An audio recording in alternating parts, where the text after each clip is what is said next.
Y columnista de importantes medios, Fernando Insua Romero, quien nos acompaña también esta tarde. Y le consulto, esto lo que acabo de detallar, ¿es parte de los resultados que se van ya consolidando de la reunión que mantuvieron pues el fin de semana anterior los presidentes Trump y Noboa? Es importante porque, y un saludo grande, Alberto, Randy, gracias por la invitación. Es muy importante saber el hecho de que estas reuniones, por lo general con Trump, no necesariamente se tiene que revelar todo lo que se dice en estas reuniones. El presidente Noboa fue muy claro al respecto, en el hecho de que no se iba a revelar todo, pero sí ha sido un puntal bastante importante que da el presidente Trump a Noboa en un ambiente de una campaña peleada, difícil, donde dos modelos de país se están literalmente peleando, ¿no? Las elecciones de Ecuador no es algo donde se garantiza una continuidad del Estado, sino que totalmente es un cambio del modelo de país.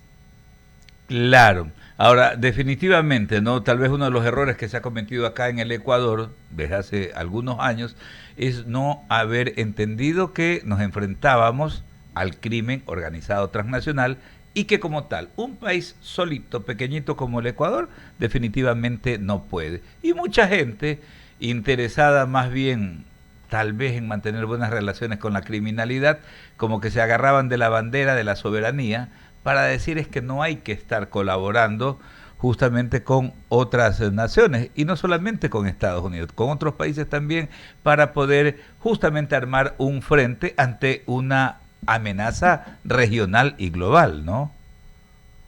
El país con más bases militares en el mundo en su territorio es Djibouti, un país que veía peligrar su soberanía precisamente porque todos sus vecinos querían anexar su territorio. Se volvió un país muy rico, estuvo en una zona enclave en el Cuerno de África, se desarrolló. Inclusive Japón, la única base extranjera que tiene Japón fuera de su territorio es en Djibouti para garantizar el flujo de sus buques comerciales. La soberanía, no hay nada más soberano que un Estado que pueda gobernar todo el territorio nacional. No hay mayor soberanía que todos los ciudadanos de un país puedan vivir tranquilos. Lo demás es literalmente un discurso cómplice con las bandas y el crimen organizado, un discurso, yo diría en muchos casos hasta hipócrita. Recordemos que hay eufemismos que se manejan desde una mala izquierda. Yo siempre cito dos casos, por ejemplo. Cuando Estados Unidos interviene en un país es imperialismo. Cuando la Unión Soviética, China o Cuba intervenía en un país, recordemos que Cuba sí intervino en el extranjero, en varias guerras, en Angola, claro, exactamente, Alberto. Tú me robaste la palabra. En Angola intervino en algunos conflictos también en Centroamérica. Eso no era ni imperialismo ni intervención, era internacionalismo.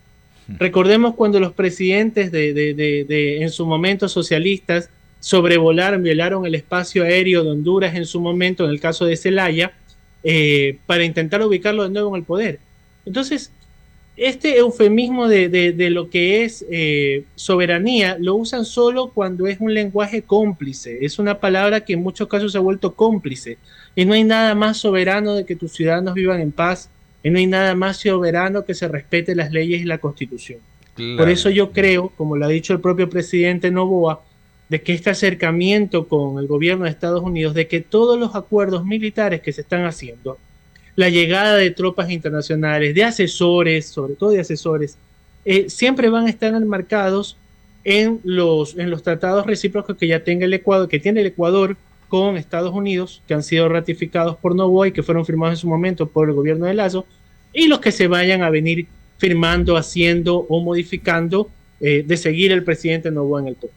Qué bueno que lo mencionen, ¿no? Porque esto es un trabajo que se ha venido realizando. Tal vez hay algunas cositas por ahí que incluso en el gobierno de Moreno, algo por ahí pequeñito se pudo hacer, el presidente Lasso también tuvo la entereza, empezó también a hacer ya con más fuerza, aunque faltó, ¿no? Ahora el presidente Noboa pues está dándole todo el impulso a este tema y hay que reconocer aquello. A veces acá en el Ecuador también nos llenamos de mezquindad, ¿no? Entonces hay que reconocer ese tema. Y de alguna manera cuando hablaba de eufemismo me acordaba de esto, pues no, de la famosa ¿cómo era? La nacionalidad universal. Universal, un poco de adefesios que se inventó esta gente, ¿no? Como que quién le abre pues a cualquiera la puerta de su casa para que ingrese así porque así. Y aquí estamos repletos y en eso también hay que darle fuerza a este tema de lo que tiene que ver con los servicios de inteligencia, ¿no? Porque hay tanta gente que uno se los topa todos los días. Yo no sé, pues si no saben los servicios de inteligencia, desen las vueltas por los centros comerciales, por los moles, que son utilizados como oficina. Aquí tenemos delincuentes extranjeros, todos los días parqueados haciendo oficina y precisamente, de alguna manera, pues maniobrando en sus operaciones. Entonces, yendo en este tema de la visita y de la reunión de los mandatarios, definitivamente, pues, el alcance es bastante positivo, podríamos decir. Sí, es bastante positivo porque en lo que se pudo saber de la reunión, lo que el propio presidente Noboa manifestó, por ejemplo, el presidente Trump le consultaba si la medida, y eso es importante analizar esta pregunta, Trump le pregunta a Noboa, ¿qué opinaba Noboa sobre el hecho de que Trump haya estado embargando bienes venezolanos, bloqueando las ventas de petróleo, el caso de Chevron allá? Y obviamente el presidente Noboa le manifestó que era lógico, un gobierno que dice combatir las dictaduras, ¿cómo puede estar negociando con una dictadura? Que eran los grandes problemas que tenía Biden. Biden tenía serios problemas de decir una cosa y hacer otra. Entonces, en este aspecto le dijo, vámonos ubicándonos en este contexto de si yo estoy en contra de una dictadura, vamos a estar en contra de una dictadura. Y ese el hecho de que le haya preguntado a Noboa significa que lo considera como un aliado en la región importante. Estos acercamientos personales que a veces cierto sector de la campaña lo toma a burla, lo toma a broma, como diciendo, como que si fueran nimiedades, ¿no? El visitarse a las residencias, el ir a una toma de posesión. Recordemos que Estados Unidos no suele invitar mandatarios extranjeros a las tomas de posesión, no lo hacía. El hecho de ir ya es un plus diciendo mi objetivo es retomar Latinoamérica y tener ese control de las democracias, de que las democracias tengan el control y no las mafias, que es lo que hemos estado viviendo últimamente, no que haya un auge de dictaduras en la región como el caso de Nicaragua o el de Venezuela. Entonces el tomar esta consideración nueva yo creo que fue un plus, sobre todo las conversaciones privadas que se han venido dando, que los propios mandatarios señalaron, que no se den detalles de lo que se venía conversando. Más que nada, y yo tomo referencia de otras conversaciones privadas que se han dado en la región, en el contexto de guerras internas. Por ejemplo, reuniones que en su momento ocurrieron entre el gobierno del Perú y el gobierno de Estados Unidos en su época de la lucha contra el terrorismo. No se sabía qué mismo se trataba, pero en ese momento sí se les revelaba información importante que a veces no tenían que saberla siquiera los altos mandos de un ejército porque podía estar penetrado por el crimen organizado. Entonces son cosas muy personales que se dan, que son importantes y no hay que pasarlas por alto. Yo sí creo que este es un respaldo a la administración de Noboa, que es un respaldo importante diciéndole vamos a seguir adelante. Esas conversaciones que ya se vienen entre el ministro de Defensa, sí, el hecho de la compra de los fusiles M4A1 de Estados Unidos, esa venta que se está dando, ya empieza a mostrar de que hay un compromiso con Ecuador en su conflicto armado interno, en su guerra contra las mafias. Claro, e incluso esta semana trascendía el hecho de que si bien es cierto, ¿no? Allá, al igual que en nuestros países, bueno, a veces no se marca tanto la separación de poderes, pero la justicia ya se maneja por su andarivel, pues se daba a conocer lo de este criminal, lo de este delincuente alias Fito, ¿no? De que ya la justicia estadounidense lo está procesando, ¿no? Ya tiene información, ya tienen abierto todo un expediente. Entonces este tema también, si bien es cierto, viene por cuerda separada, pero debe tener también algún hilo conductor, ¿no? Porque se trata de alguien que precisamente le hace daño al Ecuador pero le hace daño a la sociedad estadounidense con la introducción de narcóticos que llevan pues al consumo y a la muerte a muchos jóvenes. Entonces, por ahí también ese es un detalle importantísimo, ¿no? Alberto, bien que lo mencionas porque no es correctísimo. Si bien hay una separación de poderes marcada, bueno, a veces sí se cruzan de vez en cuando, solo que saben guardar las formas. Y esos hilos no se ven. Saben ocultar muy bien los hilos a veces. Y lo de Fito es importante, porque primero le da ese carácter de enemigo dentro de Estados Unidos, lo hace ver como alguien peligroso para Estados Unidos y que Estados Unidos estaría dispuesto a colaborar con Ecuador para atrapar a alguien peligroso para Estados Unidos. Entonces, eso sí es un respaldo en el conflicto armado interno. Le está dando a entender, obviamente, se dio por el poder, por la justicia, más no por una orden directa del gobierno, porque, insisto, las normas se guardan, las apariencias de esas divisiones se tienen que sostener. Entonces le dice, bueno, te vamos a respaldar y vamos a hacer esto al respecto. Y eso sí es importante para Ecuador, porque no quiere decir que los grupos terroristas de Ecuador eran grupos delincuenciales con los cuales hay que negociar y llegar a acuerdos, porque recordemos que durante muchos años se intentó llegar a acuerdos con pandillas, con otros grupos, ¿y qué hicieron?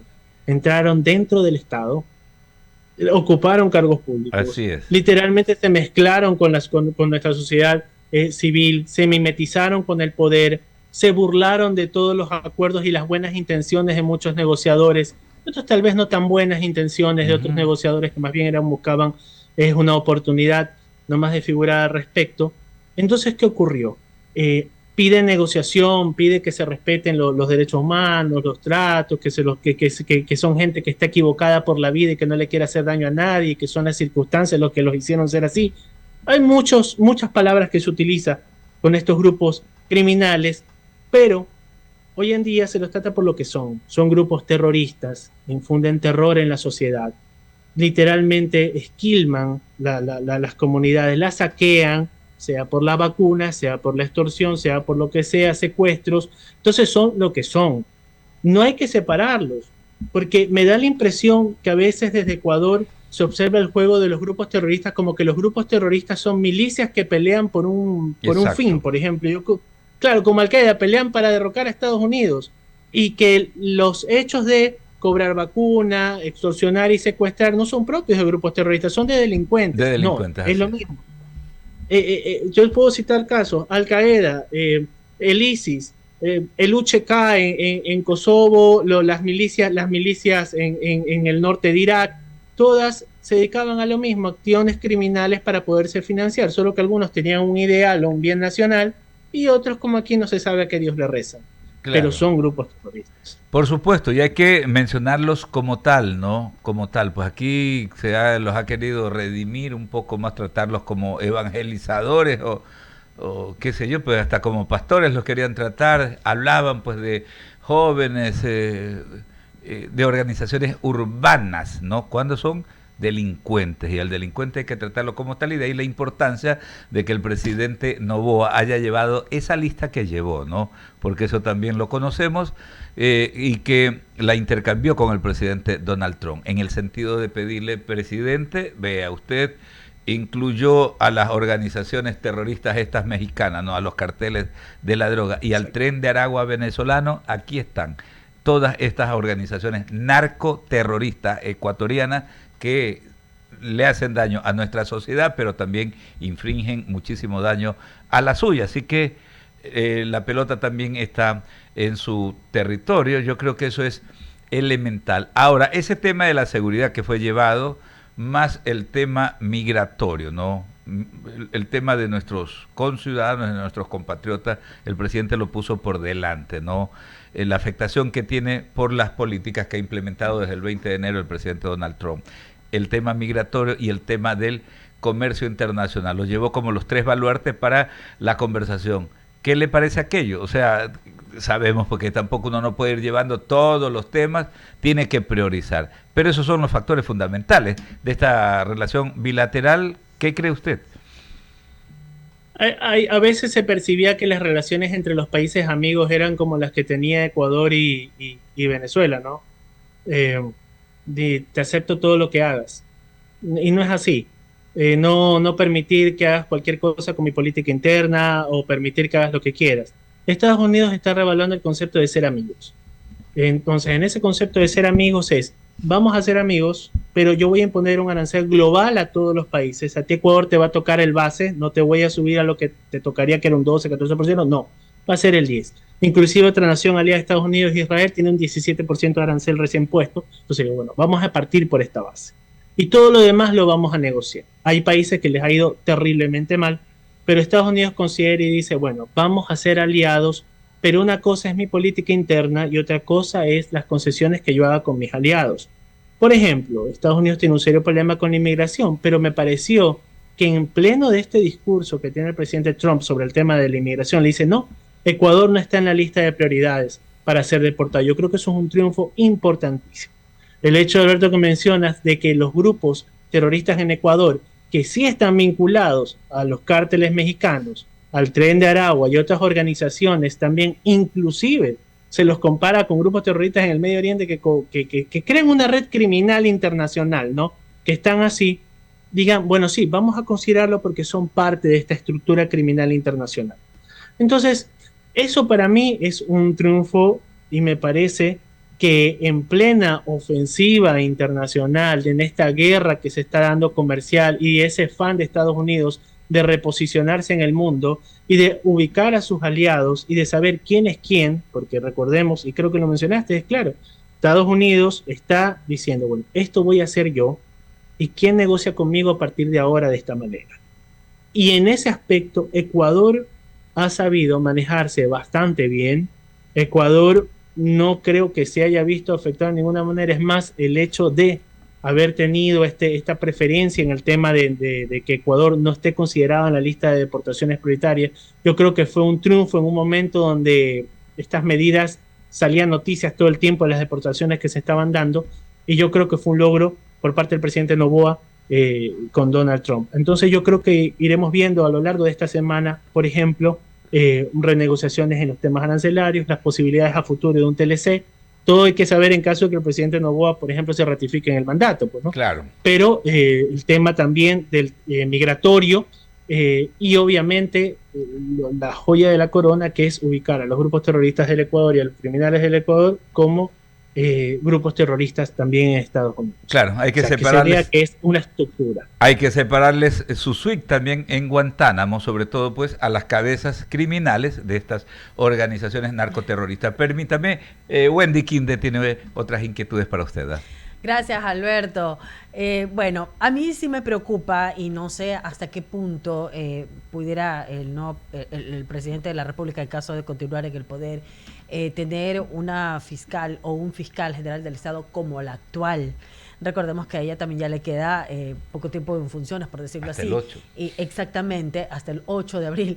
Y poder tener a una persona de confianza o a una persona que realmente trabaje como lo ha hecho la fiscal general del Estado. Recordemos que incluso ella ha sido reconocida como una persona que ha luchado contra la criminalidad acá en el país, ha sido reconocida internacionalmente.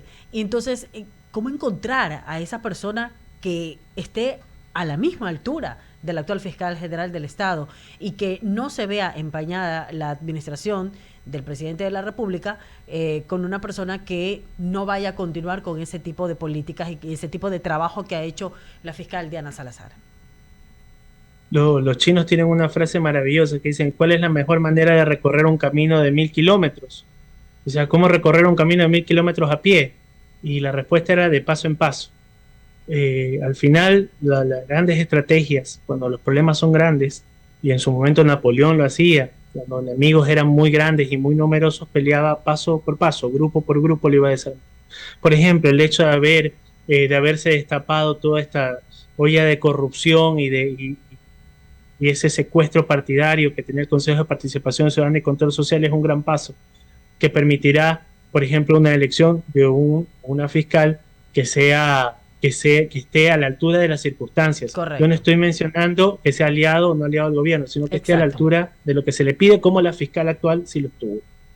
Exactamente, y eso es importantísimo poder saber de que esa persona no le va a quedar la vara alta, sino que va a continuar. Y lo digo en función de que la actual fiscal general del Estado ha trabajado y hasta ha arriesgado su vida, recordemos, porque ha sido amenazada de frente por estas organizaciones narcocriminales y delictivas, y que esta nueva persona no se amilane ante una amenaza o ante una extorsión o este tipo de cosas, sino que, porque ha pasado con jueces, ha pasado con fiscales que han sido amenazados y que se han retractado cuando han tenido que tomar decisiones en un caso específico, sino que esta persona sea valiente y que cuente, obviamente, también con el respaldo de la seguridad que debe tener un funcionario de esa índole. Wendy, lo mencionas muy bien, y algo que mencionó Alberto que me parece correcto. Los dos mencionan un aspecto. La Fiscalía, en el caso del Ecuador, es un apoyo fundamental en el combate contra el terrorismo. Así es. Y Alberto mencionó algo fundamental, es que en el caso del Ecuador, por desgracia, dado nuestra situación institucional, en muchos casos se han mezclado, para bien o para mal, los poderes del Estado. Están mezclados unos con otros. En ese aspecto no podemos separar entonces el caso de la Fiscalía del caso de la Presidencia de la República, del Poder Ejecutivo.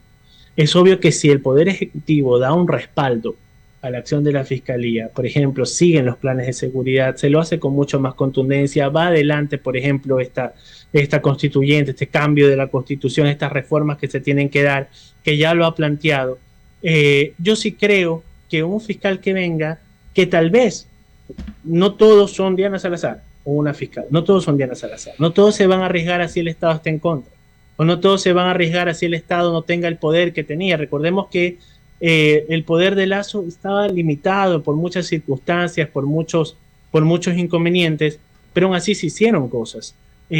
Eso de ir en contra de la corriente, a pesar de que el Estado esté débil frente a los grupos criminales y a otros actores políticos, yo creo que en este caso, si se da este respaldo institucional, que yo sí creo que sí lo habría, cualquier fiscal, hombre o mujer que venga, sí va a poder ejercer sus obligaciones a la altura de las circunstancias de un país con un conflicto armado interno. Ahora, yo sí comparo mucho el caso de Ecuador y hago paralelismos. El caso de Ecuador con el caso del Perú en su momento con la guerra civil. Perú tuvo un problema terrible de crisis institucional antes de Fujimori, tuvo la guerra con el terrorismo y tuvo varios factores. El primer año y medio, 2 años de Fujimori en el poder, y solo estoy citando las cosas buenas por si acaso de ese gobierno, no se pudo controlar muchas cosas, porque había que todavía tener un control del Estado. Recién después de ese periodo se pudo hacer las reformas. Lo mismo vamos con Bukele, que se cita mucho a Bukele. Bukele no es que al año de Bukele ya estaban controladas las mafias, las maras, y fue el presidente famoso que es ahora. Eso fue un periodo que tomó los primeros 2 años, inclusive se cita que se tuvo que lograr el ajuste legal, tener control de las instituciones, el apoyo judicial, el control interno, la limpieza de la corrupción dentro del propio Estado, y tener una labor de inteligencia para reconocer a estos grupos criminales quién era quién.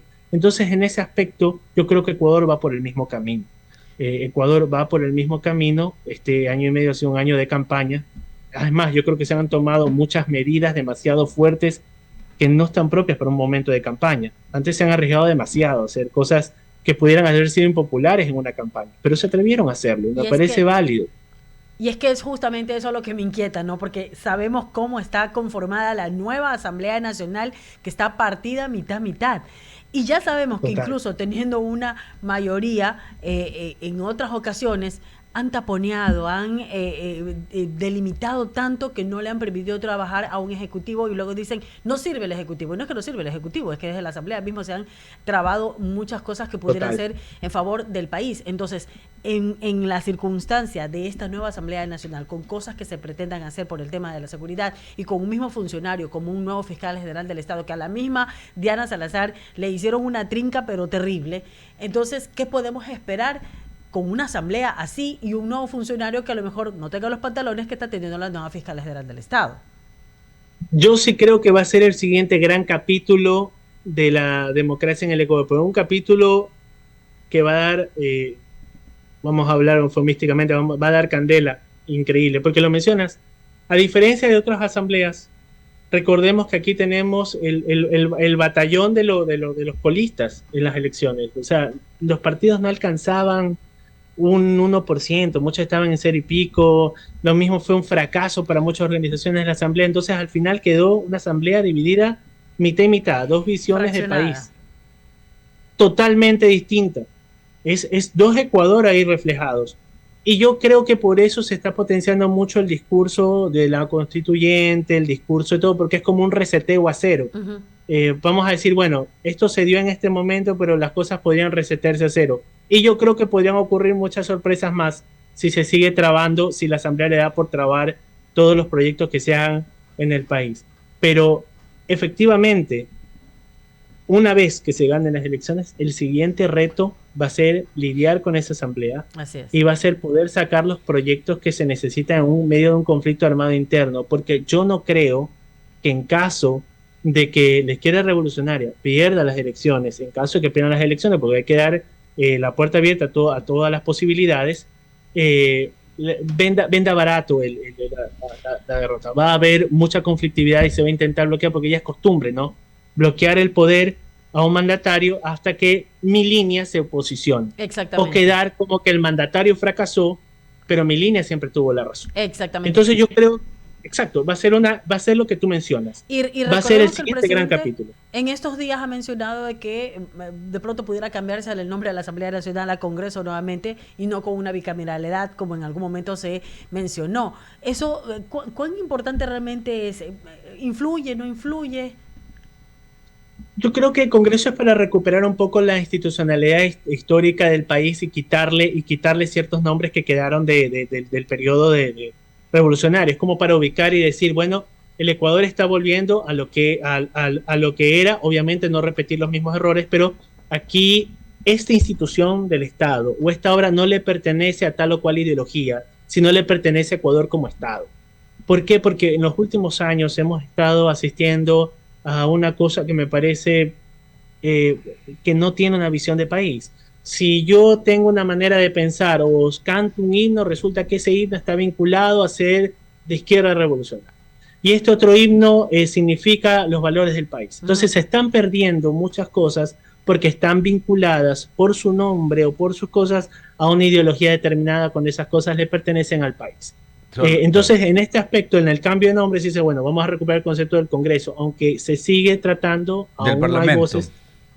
Exacto, claro, como un parlamento, porque viene de parlar, la asamblea ya está muy asociada a los procesos revolucionarios en América Latina, y se intenta desvincular eso, es decir, bueno, esto se va a llamar Congreso, esto se va a llamar Parlamento, porque aquí se viene a hablar, se viene a debatir, se viene a debatir los intereses nacionales. La bicameralidad, tengo entendido, todavía no está descartada, siempre hay voces que están a favor de eso, que creo que hay cosas que se deben de tratar de una manera, otras de otras, pero sí creo que el país tiene que tener un reseteo, y el hecho de, por si acaso, el reseteo no pagar todas las instituciones, pero sí considero que el país que viene es un país muy polarizado, que necesita descargar muchas cosas que lleva arrastrando, y una constituyente es necesaria. Gracias, Fernando, por haber estado con nosotros en estos micrófonos. Lo voy a seguir molestando. No me queda de otra porque nos quedan tantas cosas en el tintero y el tiempo, bueno, pues apremia. Fernando Insúa Romero, analista y columnista. Gracias por haber estado en estos micrófonos aquí en el Diálogo de la Tarde y 99. Un abrazo. Son las 6 de la mañana con 34 minutos. Interesante entrevista entonces. 6 de la tarde, perdón, 6 de la tarde con 34 minutos. Ya más adelante también les vamos a mencionar algo. Había una iniciativa de la Agencia Nacional de Tránsito en la vía La Costa por el tema radares. Ya tendremos una conexión ahí con el director ejecutivo de la ANT y por supuesto estaremos viendo las previsiones climáticas desde el INAMI en directo desde Quito, no desde las oficinas del Instituto Nacional de Meteorología e Hidrología. ¿Qué va a pasar en los próximos días, no? Este fin de semana los